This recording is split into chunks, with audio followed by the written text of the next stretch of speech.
అయితే గురువుగారు కొన్ని కోట్ల దేవతలు కొలువై ఉన్న ఆ గోమాతకి ఇంత ప్రాధాన్యత ఉంది. నిజంగా ఆ ప్రాధాన్యత ఇప్పుడు ప్రస్తుత రోజుల్లో గోవుకి దక్కాల్సిన ప్రాధాన్యత దక్కుతుందంటారా? దక్కట్లేదు. హ్మ్. దక్కట్లేదు, నేను అదే చెప్పాను. అమ్మను హింసించిన, గోవుని హింసించిన, హ్మ్. నేలని కలుషితం చేసిన, గాలిని కలుషితం చేసిన, హ్మ్. గంగా నదిని కలుషితం చేసిన, గురువులని అవహేళన చేసిన, ఈ జన్మలో ప్రాయశ్చిత్తం లేని పాపాలు తగులుతాయి. ఓకే. ఇప్పుడు గోవులను చంపుకొని తినేవాళ్ళు, గోవులను అవును. హింసించే వాళ్ళందరూ కూడా హ్మ్. ఇప్పుడు మనకు రోడ్ల మీద అంగవైకల్యంతో కనిపిస్తారు కదమ్మా. అవును. మెంటల్ హాస్పిటల్లో హ్మ్. కొన్ని ప్రదేశాల్లో ఉంటారు కదా.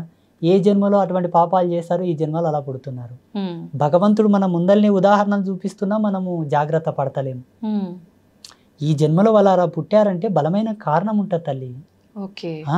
అకారణంగా ఈ జగతి లోపల ఆకు కూడా రాలదు. హ్మ్. ఆకు కూడా రాలదు. అటువంటిది ఈ శరీరం ఎక్కడ, హ్మ్. మనం పుట్టడం ఏమిటి, అలా పుట్టడం ఏమిటి? అవును. మీరు ఇంత చక్కగా ఇంత మంచిగా ఉన్నారంటే ఏ జన్మలో పుణ్యం చేసుకున్నారు? మీ పెద్దలు చేసిన పుణ్యమో మీ పుణ్యమో. ఓకే. అయితే గురువుగారు, పెద్దవాళ్ళు అనేసరికి నాకు ఒకటి గుర్తొచ్చింది. పెద్దవాళ్ళు చెప్తుంటారు, ఎన్ని పాపాలు చేసినా సరే ఏదో ఒక పుణ్యం గనక మనం గట్టిగా చేసుకుంటే గనక అన్నీ తొలగిపోతాయని. నిజమే అంటారా? 100%. ఆ పుణ్యం ఏంటో చెప్తాను. హ్మ్. జన్మనిచ్చిన తల్లిదండ్రులను చేసుకున్న పుణ్యం 3 తరాల వరకు వస్తుంది. 3 జనరేషన్స్ వరకు వస్తుంది. చాలా జన్మనిచ్చిన పవర్ఫుల్. తల్లికి. తల్లికి తండ్రికి ఇద్దరికి సేవ చేసి వాళ్ళు ఉన్నన్నాళ్ళు వాళ్ళు చనిపోయే వరకు నీ కడుపులో పుట్టిన పిల్లల్ని నువ్వు ఎంత ప్రేమగా చూస్తావో, నీకు జన్మనిచ్చిన వాళ్ళు కాబట్టి వాళ్ళని అంతే ప్రేమతో చూడగలిగి హ్మ్. వాళ్ళకి ఏ కష్టం రాకుండా, ఏ ఇబ్బంది రాకుండా వాళ్ళని చూసుకుంటే ఆ పుణ్యం ఎంత గండంలోనే నిన్ను కాపాడుతుంది. ఓకే. రణంలో పోయినా నీ అరికాలకు ముళ్ళు నాటనట్లా బయటకు వస్తావు. మా పెద్ద మనుషులు అంటారు మోటుగా వల్ల. మీకు ఇలాగే చెప్పాలి అంటే ప్రేక్షకులకు ఇలా చెప్పాలి కాబట్టి. ఓకే. గోవుని పూజించినా, గోవుని పోషించినా, గోవుకు భోజనం పెట్టినా సేమ్ పుణ్యం వస్తుంది. హుహు. గురువులను సేవించుకున్నా, గురువులను గౌరవించినా, గురువులను ఆదరించినా అదే పుణ్యం వస్తుంది. హ్మ్. గురువులు అంటే అందరు గురువులు గారమ్మా. హ్మ్.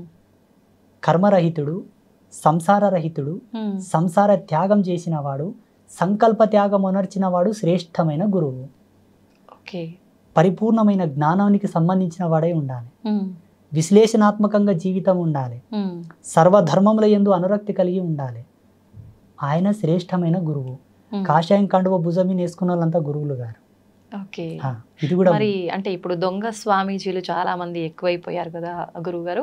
అలాంటి వాళ్ళని మనం ఎలా గుర్తించొచ్చు అంటారు?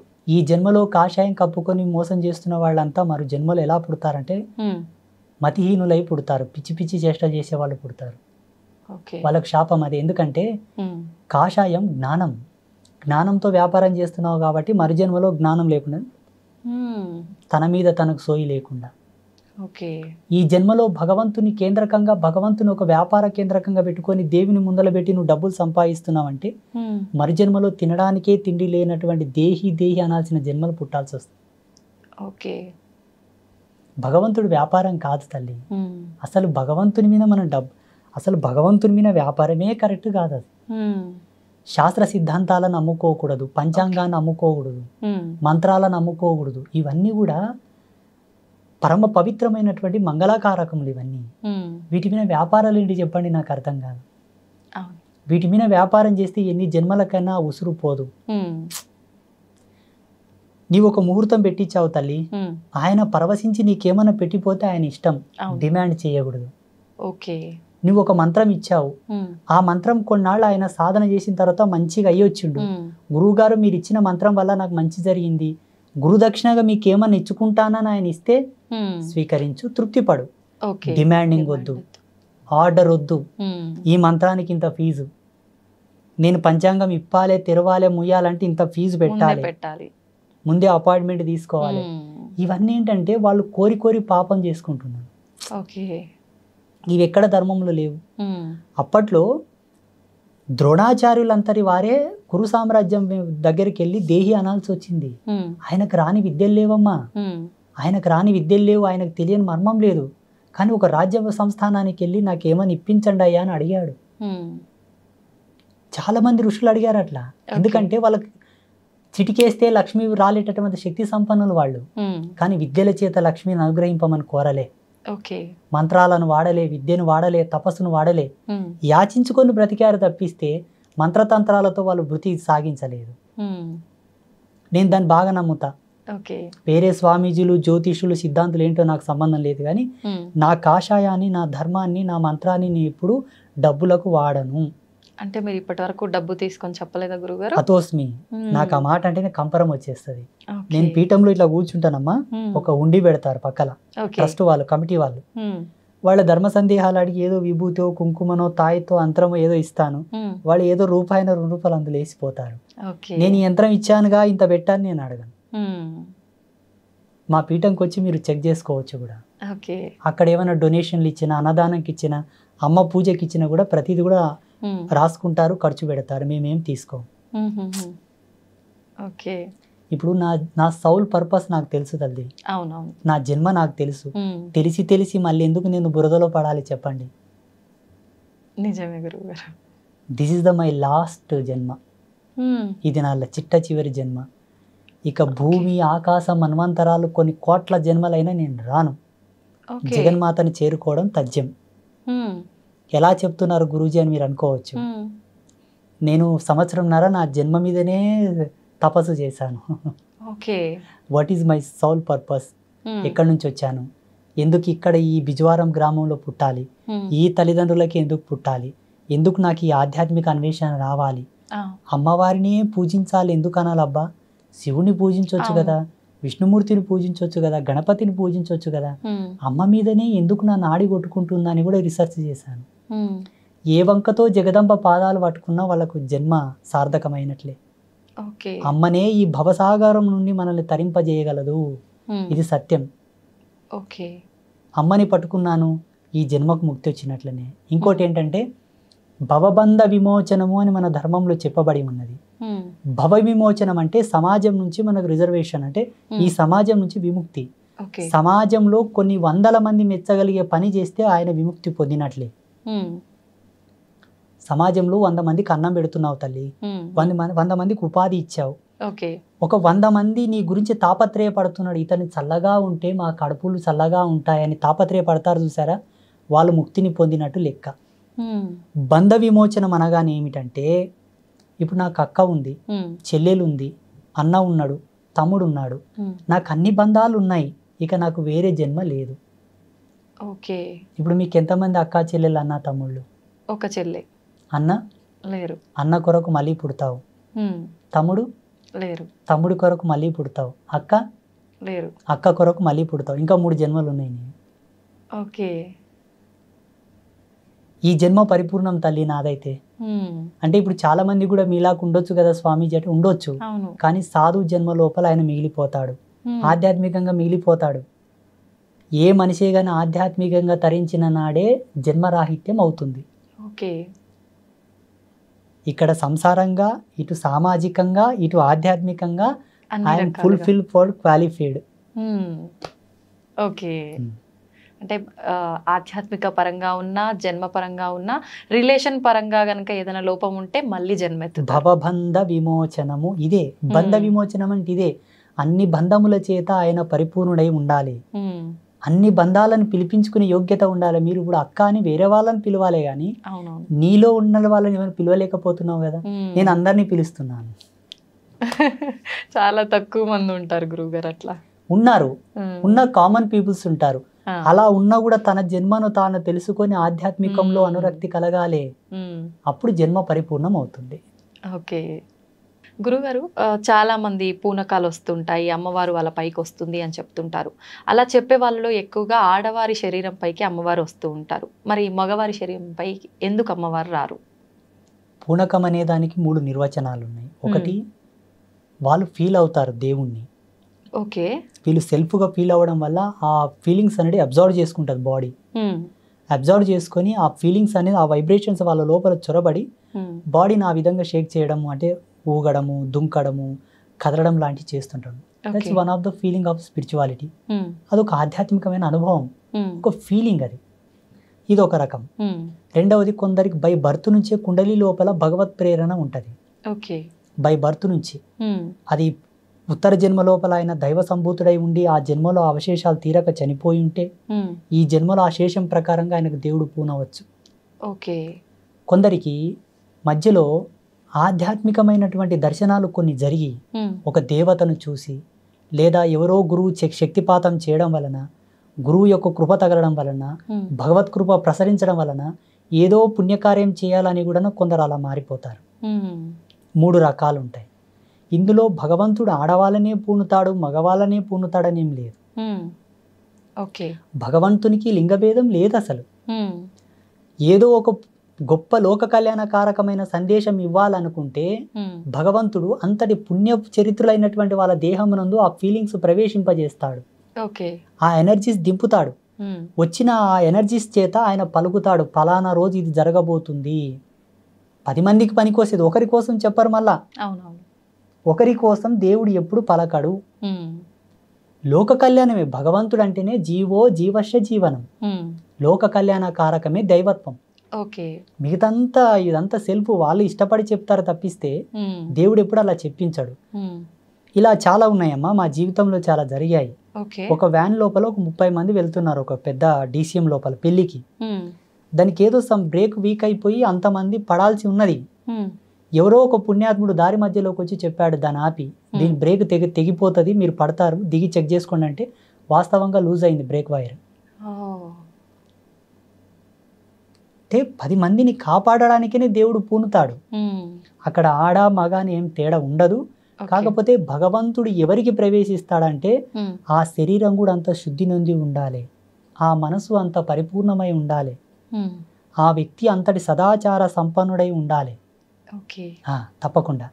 ఇప్పుడు మనం ఒకరిని ఇంటికి గెస్ట్గా పిలవాలంటేనే ఆయన యొక్క హోదాను చూస్తాం, ఆయనకు గొప్పతనం చూస్తాం, ఆయన ఎంత నీట్గా ఉన్నాడు, ఎంత శుభ్రంగా ఉన్నాడు, ఎంత బాగున్నాడు, డ్రెస్ ఎలా మెయింటైన్ చేస్తున్నాడు, అలా ఉన్న వాళ్ళని పిలుస్తాం.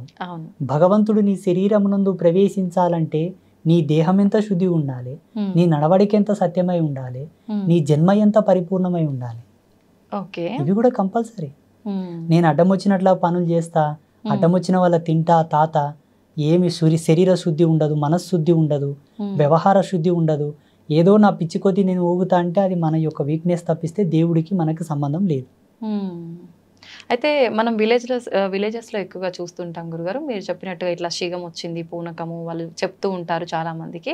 అలాంటి వాళ్ళే ఎక్కువగా అంటే చెడు వ్యసనాలు ఇలాంటివి ఉంటుంటాయి అని చెప్పి, అంటే ఇప్పుడు వాళ్ళు అవన్నీ చేస్తున్నారు అంటే వాళ్ళు చెప్పేదంతా తప్పు, వాళ్ళకి నిజంగా భగవంతుడు వాళ్ళ పైకి రావట్లేడు అని అనుకోవచ్చు అంటారా?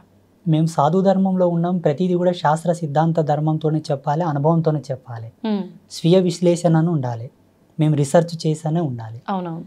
మా అవ్వ జోగిని, మాది 7 తరాల జోగిని వంశం, ఎల్లమ్మ తల్లి పూజారులు, మా తాత ముత్తాతల కానుంటి కూడా. సో మా అవ్వ ఏం చెప్పేదంటే, చూడు నాన్న, ఒక వ్యక్తి జోగినిగా మారాలంటే, ఒక స్త్రీ జోగినిగా మారాలంటే బై బర్త్ నుంచి ఆమెకు స్పిరిచువల్ ఫీలింగ్స్ ఉండాలి, పుట్టినప్పటి నుంచి ఆధ్యాత్మిక మెలకువలు ఉండాలి. దేవుడు, పూజలు, దేవుళ్ళకు మొక్కడం, దేవుళ్ళని చూస్తే ఏదో ఫీల్ అయిపోవడం, దేవుళ్ళని చూస్తే దేవుడే తనే దేవుడని ఫీల్ అయిపోవడం లాంటి సిమ్టమ్స్ ఉంటే ఈమె దేవతకు సంబంధించిన స్త్రీ, ఈమె సంసారానికి పనికిరాదు, పెళ్లి చేసిన భర్తను చేరదీయదు, పిల్లల్ని కనదు, వాళ్ళకి ఆ ఫీలింగ్సే ఉండవు అసలు. ఆ సిమ్టమ్స్ గుర్తుబట్టి వాళ్ళని దేవుడికి లగ్నం చేసి దేవత పేరు మీద పూజలు పునస్కారాలు చేస్తూ ఆ పుణ్యం 10 మందికి ధారబోయమని పెట్టేవాళ్ళు ఆమెని. ఇప్పటికి చాలా మంది సొసైటీలో ఉన్నారు సెక్సువల్ ఫీలింగ్స్ లేని వాళ్ళు, చాలా మంది ఉన్నారు ఇప్పటికీ. అప్పట్లో ఈ జన్మను వృధా కానివ్వకుండా, ఈ జన్మ వేస్ట్ కాకుండా కొన్ని తంతులు చేసేవాళ్ళు మన పెద్దలు. అందుకే చచ్చిపోతే కూడా పేగడుగుతాం, పేగడిగి మళ్ళీ పూలదండేసి బొట్టు పెట్టి కొన్ని సంస్కారాలు, కొన్ని తంతులు చేసిన తర్వాతనే బొందలు పెడతాం. చచ్చిన శవానికి కూడా సంస్కారం ఉంది మన ధర్మంలో. అట్లాంటప్పుడు నువ్వు పుట్టినవు, ఈ జన్మ వృధా కాకూడదు, ఊక ఉన్న జన్మ ప్రేత ఆవాహనం అవుతుందంట తల్లి. ఊక ఉన్న శరీరం ప్రేత ఆవాహనం అవుతుందంట. ఇప్పుడు ఒక ఇల్లును ఊక వదిలేసామనుకోండి, అడ్డం వచ్చిన చెత్త చెదారం, బల్లులు పురుగులు గూడు పెట్టినట్లనే ఈ జన్మ కూడా ఊక పెట్టకూడదని కొన్ని తంతులు చేసి ఆయనను ఒక పరిపూర్ణుని చేసేవాళ్ళు. ఆడపిల్ల గాని మగపిల్లాడు గాని కత్తికి బాస్యం కట్టి పెళ్లి చేసి దేవుని పేరు మీద పెట్టేవాళ్ళు. తర్వాతకి ఎట్లయిపోయిందంటే ఈమె ఊకుందని చెప్పి అధికార దాహం చేత ఆమె మీద లైంగికంగా దాడి చేయడం, డబ్బున్న వాళ్ళు, పలుకుబడి ఉన్నవాళ్ళు ఆమెను వాడుకోవడం, ఆమెను ఎటు కాకుండా రోగాల పాలు చేసేయడం. అది చూసిన కొంతమంది సంఘ సంస్కర్తలు ఉద్యమాలు మొదలుపెట్టారు, జోగిని వ్యవస్థను రద్దు చేయాలా, ఈ దేవదాసి వ్యవస్థను తీసేయాలా, ఈ దేవుళ్ళ పేరు మీద పెట్టే వ్యవస్థను తీసివేయాలని చెప్పేసి. వీళ్ళు చేసింది సత్యమే, ఎందుకంటే ఆకృత్యాలు జరుగుతున్నాయి. కానీ జరిపే వాళ్ళని అరికట్టాలి, కానీ ఆ వ్యక్తిని అరికట్టడం ధర్మం కాదు. జోగిని వ్యవస్థ మీద పెద్ద విశ్లేషణ ఉంది, చాలా దార్శనికత ఉందాడ. మా నాయనమ్మ ఏం చెప్పేదంటే, కంచం పొత్తు మంచం పొత్తు లేని వాళ్ళేరా భగవంతుని పొందుటకు అర్హులనే అనేది మా నాయనమ్మ. కంచం పొత్తు ఉండకూడదు, ఎవరి పొత్తులో తినని వాళ్ళు. మంచం పొత్తు అంటే బెడ్ షేరింగ్ ఉండకూడదు. వాళ్ళు సత్యమంతులు, ఆడపిల్ల కానీ మగపిల్లగాడు కానీ వాళ్ళకు భగవంతుడు పూనుతాడు. వాళ్ళు చెప్పింది భవిష్యవాణి, మా నాయనమ్మ చెప్పేది. భగవంతుడు పూనిన తర్వాత వాళ్ళ శరీరం చాలా తేలిక అవుతుందంట. సిమ్టమ్స్ చెప్పేది మళ్ళా. ఒక తక్కెట్లో కూర్చోబెట్టి ఇంకో తక్కెట్లో 5 మల్లెపూలు వేస్తే సమానం అయ్యేవాళ్ళట. సత్యంగా భగవంతుడు వస్తే శరీరం అలాగే అవుతుంది. 5 మల్లెపూలంత బరువు అవుతుంది. ఆ 5 మల్లెపూలని పచ్చి కుండ మీద పెట్టి నిలబెట్టినా కూడా కుండ పగలదు. ఆ మల్లెపూలను తీసి కుండ మీద వేస్తే కుండ పగలదు. ఈ వ్యక్తి కూడా ఒంటికాల మీద ఆ పచ్చి కుండ మీద నిలబడాలి, ఎవరు సపోర్ట్ లేకుండా, ఎవరు తగలకుండా.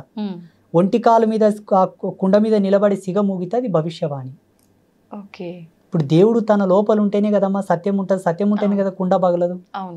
ఇవల్ల సిమ్టమ్స్ చెప్పేది మా నాయనమ్మ. నేను అప్పుడు అనుకునేవాడిని, ఈ కాలంలో ఎవరున్నారు ఇంత సత్యంగా? ఒకవేళ సిగం వచ్చిన వాళ్ళని తక్కెట్లో కూర్చోబెట్టి మల్లెపూలు వేసిన సమాంతరం అవుతారా? కారు. అలా సిగం వచ్చిన వాళ్ళను ఒంటి కాలు మీద పచ్చి కుండ మీద నిలబెడితే కూడా కుండ ఉంటుందా? పగిలిపోతుంది. ఇలా వెతుక్కుంటూ పోతే సమాజంలో చాలా మంది వెళ్తారు తల్లి. ఇప్పుడు ఇట్లా సిగమూగే వాళ్ళంతా సత్యమంతులు కారా స్వామీజీ అంటే మనం అనలేము. వాళ్ళ వ్యక్తిగతమైన ఫీలింగ్స్ అయి ఉండొచ్చు, భగవంతుడి యందు వాళ్ళు రమించేలా ఊగవచ్చు. అది వాళ్ళ యొక్క ధర్మం, వాళ్ళ యొక్క విధి విధానాలు అవి. ఇప్పుడు ధర్మం ఏంటి స్వామి అని మీరు అడిగారు కాబట్టి ఈ సిమ్టమ్స్ ఉండాలమ్మా, అది సత్యం. గురుగారు, ఒక యోగిగా మీ జన్మకి సార్థకత లక్ష్యం ఏంటి గురుగారు? నేను ఆజన్మాంత బ్రహ్మచారిగా, ఆత్మజ్ఞానం జ్ఞానయోగంలో ఉండే ఒక ఆత్మ సన్యాసిగా. మాది దండ సన్యాసం కాదు. మీరు జిఆర్ స్వామి దగ్గరికి వెళ్ళారన్నారు కదా. అవును గురుగారు. వారి దండ సన్యాసం, అది బహిర్ముఖ సన్యాసం అంటారు దాన్ని. ఆత్మ సన్యాసం అంటే దండ నిర్లిప్తం చేసుకోవాలి, ఆత్మయందు సన్యాసించాలి. అంతర్ముఖ సన్యాసం ఆత్మ సన్యాసం. మాది అంతర్ముఖ సన్యాసం అన్నమాట. నా సన్యాస సంకల్పం ఏమిటి అంటే, సత్య సనాతన ధర్మంలో ఉండే ప్రతి ఆచారము విజ్ఞాన దృక్పథమే, అజ్ఞానం కాదు, మూఢనమ్మకం కాదు. ఇది సమాజంలో నిరూపించాలని ఒక లక్ష్యం నాకుంది. రెండవది, ప్రపంచానికి సనాతన ధర్మం జగద్గురు అని నిరూపించాలి. మూడవది, అమ్మవారు నన్ను ఇలా స్థాపించు నాయన అని ఒక దర్శనం ఇచ్చినట్లు ఒక గుడి కట్టమని దర్శనం ఇచ్చింది నాకు. ప్రపంచంలో ఆ గుడి ఇప్పటి వరకు రాలేదు. మానవునికి విజ్ఞానం వికసితమై మనిషి పరిజ్ఞానం వైపు నడకలేడుతూ ఇప్పటి వరకు కూడా అటువంటి ఆలయ రూపకల్పన జరగలేదు. అదొక ఆలయ నిర్మాణం చేయాలనే సంకల్పం ఉన్నది. ధర్మస్థాపన చేయాలి. సత్య విశ్లేషణ చంద్రికతో కూడుకున్న ధర్మస్థాపన, సోకాళ్ళు ధర్మస్థాపన కాదు. నేను నేర్చుకున్న ధర్మం ఏంటంటే అమ్మ, శాస్త్రం అనగా స్త్రీ అనగా ఒక్కటే. స్త్రీని అగౌరవపరచడం, స్త్రీని అవహేళన చేయడం ఎంతో, శాస్త్ర అవహేళన అంతే. దీనికి ప్రాయశ్చిత్తం లేదు, దానికి ప్రాయశ్చిత్తం లేదు. ఎన్ని గంగల్లో మునిగినా, ఎన్ని పుణ్యకార్యములు చేసినా ఆ పాపం పోదు, అనుభవించి తీరాల్సిందే. ఇప్పుడు చేస్తున్న వాళ్ళందరూ శాస్త్ర దూషణనే. ఎందుకంటే శాస్త్రం అడ్డం పెట్టి మానవులకు కోరికలు రేపుతారు. ఇది చేయండి మీకు ఈ కష్టం నెరవేరుతుంది. దీనికి దానికి సింకే ఉండదు తల్లి. ఆయన పూజ చేస్తాడు, శ్రీకాళహస్తి పోయి చేస్తాడు, వస్తాడు, కొన్నాళ్ళు వేచి ఉంటాడు, ఏమయ్య స్వామి కాలేదంటాడు. ఇప్పుడు ఈ మధ్యలో వీడియోలో కొన్ని మా పిల్లలు తీసుకొచ్చి చూపిస్తుంటారు, స్వామీజీ అని ఇంత మెరికల్ చేశాడు, ఇది సాధ్యమా అంటారు. మరి నువ్వు స్వామీజీవే కదా, ఎందుకు చేయమంటారు నాతోనికి వచ్చి మా పిల్లలు. కొన్ని జిమ్మికులు మ్యాజిక్లు చేస్తుంటారు, వీడియోస్ వస్తుంటాయి కొన్ని, కొంతమంది పాస్టర్లు, కొంతమంది. నేనేమంటానంటే, వాస్తవంగా ఆధ్యాత్మికతకు అంత పవర్ ఉంటే, వీళ్ళలో అంత హీలింగ్ పవర్ ఉండి, అంత చైతన్య శక్తి ఉంటే, ఎర్రగడ్డ మెంటల్ హాస్పిటల్కి వెళ్ళి వాళ్ళని బాగా చేయమని చెప్పు. నేను వాళ్ళ కాళ్ళు మొక్కి కాలు కడిగి నెత్తిమీన పోసుకుంటా. ఈ సన్యాసం ఇడిచి ప్యాంటైంగ్ వేసుకొని తిరుగుతా. క్యాన్సర్ హాస్పిటల్కి వెళ్ళి వాళ్ళ హీలింగ్ పవర్ చేత వాళ్ళని బాగా చేయమని. స్వామీజీలు, పాస్టర్లు, ఇమాంలు any kind of spiritual person, ఎవరైనా సరే, ఓకే, దైవం వేరు, దారదత్తం వేరు, సిద్ధాంతం వేరు, జీవన విధానం వేరు. మనిషి తనను తాను తెలుసుకొని బ్రతకాలి. తనకు తానే రాజు, తనకు తానే ధర్మం తల్లి, ఎవరిని ఎవరు ఉద్ధరించరు. ఉత్తకథ. వేమన యోగి ఏం చెప్తాడు తన పద్యంలో అంటే, తనకు తానే రాజు, తనకు తానే దేవుడు జీవుడు రెండు. మీరు తింటే నా ఆకలి ఎలా తీరుతుంది తల్లి? ఏదో తృప్తి పడగలను, అమ్మయ్య ఈమె తిన్నది సంతోషం అనగలను, కానీ ఆకలి అవుతుంది కదా. భగవంతుడిని నమ్మడం ఒక విశ్వాసం, ఒక పవర్. 83 లక్షల జీవరాశులు ఏవి దేవిని కొలవవు తల్లి, మనం కొలుస్తాం. అదొక గర్వకారణం. మళ్ళా దాంట్లో ఎంతో సైన్స్ ఉందమ్మా. హిందూయిజంలో చాలా ఎక్స్ట్రాడినరీ సైన్స్ ఉంది, అద్భుతమైన విశ్లేషణ. ఒక దీపం పెట్టడము, ధూపం వేయడము, నైవేద్యం పెట్టడము, అభిషేకాలలో అబ్బా చాలా అద్భుతం. దీన్ని తీసుకొచ్చి మన సంసారం మీద పులిమి ఎటూ తేలుకోలేపకల పంచాంగం వేస్ట్ అంటారు, జ్యోతిష్యం వేస్ట్ అంటారు, పూజలు వేస్ట్ అంటారు. నాకెంత బాధ అవుతుందో చాలా. ఈరోజు ఈ బాటిల్లో నేను నీళ్లు చూశాను, ఇక్కడ ఉన్నాయి. మీరు వచ్చి నీళ్లు లేవంటే నేను నమ్మాలా? నేను చూశాను, దాంట్లో నీళ్లు ఉన్నాయి, కొన్ని తాగాను, కొన్ని పెట్టాను. లేవు గురూజీ అని మీరు వాదాంతం చేస్తే నేను ఎలా నమ్మాలి చెప్పండి? అలాగే సనాతన ధర్మం యొక్క మూలాలు, దీని యొక్క అవశేషాలు చాలా గొప్పవి. తుచ్చ సుఖంలోకి వాడి దీని మీద వాల్యూ లేకుండా చేయొద్దు అన్నదే నా ఆవేదన.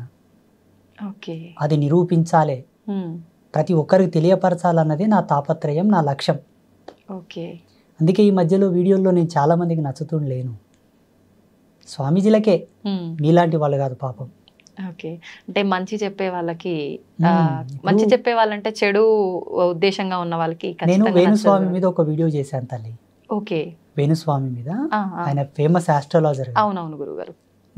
నాకు ఆయన పాలేవుడు కాదు, ఇంటోడు కాదు, అన్నదమ్ముడు కాదు తల్లి. పాపం వాళ్ళు బ్రాహ్మిన్స్, మేము వేరు. అవునవును, స్వామీజీనే మేము వేరు. మా ఇల్లు వేరు, వాళ్ళ ఇల్లు వేరు, వాళ్ళ ఊరు వేరు, మా ఊరు వేరు. అవును. ఎవరో మీ అంచుడు భక్తుడు వచ్చి, ఏమయ్యా నువ్వు జీవహింస చేయొద్దు అంటావు, అమ్మవారికి మాంసం పెట్టొద్దు అంటావు, మద్యం పెట్టొద్దు అంటావు. ఈయన బ్రాహ్మణ్, ఒక జ్యోతిష్యుడు, ఆడ లిక్కర్ పెట్టిండు, మాంసం పెట్టిండు, అమ్మవారి ముందలని చూపించిండు. అవునవును, నా మనసు తరుక్కుపోయింది. వెంటనే దాని మీద ఒక వీడియో చేశాను. ఒక 5-6 మంది నాకు ఫోన్ చేసి వార్నింగ్ ఇచ్చారు. నేను ఎవరు చెప్పమన్నాడయ్యా, మేము ఇట్లనే చేస్తాం, మాకు ఇట్లే తెలుసు, నువ్వెవడో చెప్పని, కానీ ఏమైనా చేసుకోపోండి, నేను చెప్పింది సత్యం, నాకు తెలిసింది సత్యం అని నేను చెప్పాను. అలా ఉన్నారు సమాజంలో. పోనీ ఈ స్వామీజీ చెప్పింది వాస్తవమే కదా, మార్చుకుందాము అన్న జ్ఞానం లేదు వాళ్ళతో, మళ్ళీ ఉల్టద్దా? ఇటువంటి వాళ్ళని సమాజంలో తెలియపరచాలి, ఇటువంటి వాళ్ళ గురించి చెప్పాలన్నదే నా లక్ష్యం. ఎంత పెద్ద పీఠాధిపతి అయినా, ఎంత పెద్ద సన్యాసి అయినా, ఎంత పెద్ద స్వామీజీ అయినా, ఎవరైనా వాళ్ళు తప్పు చేస్తున్నారంటే చెప్తాం, అది నా ధర్మం. చూడమ్మా, సన్యాసి అనేవాడికి 2 ప్రధాన నియమాలు ఉంటాయి. మరణానికి భయపడకూడదు, మరణానికి భయపడకూడదు, ధర్మానికి తల వంచాలి తప్పిస్తే మిగతా వాటికి తల వంచకూడదు. ఈ 2 నియమాలు ఉంటాయి. మొన్న కోవిడ్ వచ్చి, కోవిడ్ వీడి వరకు నేను మాస్క్ పెట్టుకోలే, శానిటైజర్ వాడలే. చాలామంది పోలీసులు, చాలామంది ఆఫీసర్లు వచ్చి స్వామీజీ మాస్క్ పెట్టుకోండి అన్నారు. చూడప్ప, నేను కుట్టే బట్ట నేను కట్టను. మేము సంకల్ప త్యాగం చేశాం.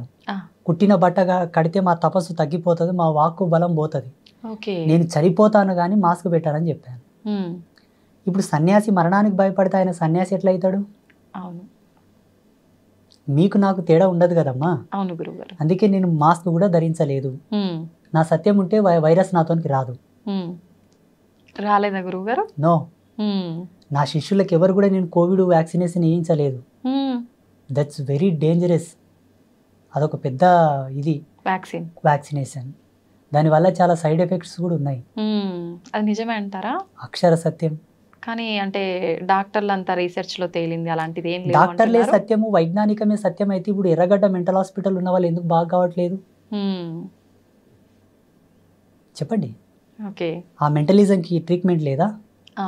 దానికి మందులు లేవా? దానికి ఏం థెరపీస్ లేవు అసలు. మళ్ళీ ఎందుకు బాగా కావట్లేదు? ఇంకా ఒకరికొక జత అవుతున్నారు ఆడ. అవును. ఆడ సరిపోడు లేదు హాస్పిటల్లో. అంటే ఇప్పుడు వైజ్ఞానికం ముందుకెళ్ళినట్ట, ఆగినట్ట, ఇంకా కనిపెడుతున్నట్ట? ఆగిపోయినట్టే. ఇంకా కనిపెడుతున్నారు. ఇంకా కనిపెడుతున్నారా గురుగారు? కనిపెట్టలేకపోతే ఇప్పుడు బ్లడ్ క్యాన్సర్కి ఎందుకు ట్రీట్మెంట్ లేదు ఇంకా కంప్లీట్గా? మరి కనిపెడుతున్నప్పుడు అన్ని ఎక్కడికక్కడ అంటే కంట్రోల్ అయిపోవాలి కదా గురుగారు. కేసెస్ అన్ని విధాలుగా పెరిగిపోతున్నాయి. సైన్స్ ఎప్పుడే కానీ ఒకతో ఆగిపోతుంది. సైడ్ ఎఫెక్ట్ లేని సైన్స్ లేదు, రాదు, ఇక ముందు కూడా రాదు. సైన్స్ ఒకటి కనిపెట్టిందంటే దానికి విరుగుడు ఇంకోటి తయారయ్యింటే తప్పకుండా. ఓకే. కానీ ధర్మం అట్లా కాదు. సనాతన ధర్మం ఏం చెప్తుంది తెలుసా? హిందూయిజం 100% దెబ్బ తగలకుండా చూసుకో. ఓకే. 100% రోగాల బారిన నీ శరీరం పడకుండా చూసుకో. ఫస్ట్ నువ్వు ఇక్కడనే జాగ్రత్త పడు. పోయి ఆ గుంతల పడ్డ తర్వాత ఎక్కుతావో ఎక్కవో, నేను ఎవరైనా లాగుతారో లాగరో, ఎందుకు తలకాయ నొప్పి? అందుకే ధర్మ ఈజ్ గ్రేట్, సనాతన ధర్మ. నిజంగా చాలా అదృష్టంగా భావిస్తున్నాను గురుగారు మిమ్మల్ని కలవటం. మీ మాటల ద్వారా మంచి చెడు, అసలు న్యాయం ఏంటి, అన్యాయం ఏంటి, మన సనాతన ధర్మం ఇంకా కొంతలో కొంత మంచి మార్గంలోనే వెళుతుంది, కొంతలో కొంత ఏదైతే చెడు మార్గంలో వెళ్తుందో అది మార్చటము, తెలియచెప్పటమే నా లక్ష్యం అని మీ మాటలన్నీ విన్న తర్వాత నాకు చాలా సంతోషంగా ఉంది గురుగారు. మిమ్మల్ని మీ విలువైన సమయాన్ని మాకు కేటాయించినందుకు థ్యాంక్ యూ గురుగారు. శుభమస్తు. శ్రీమాత్రే నమః.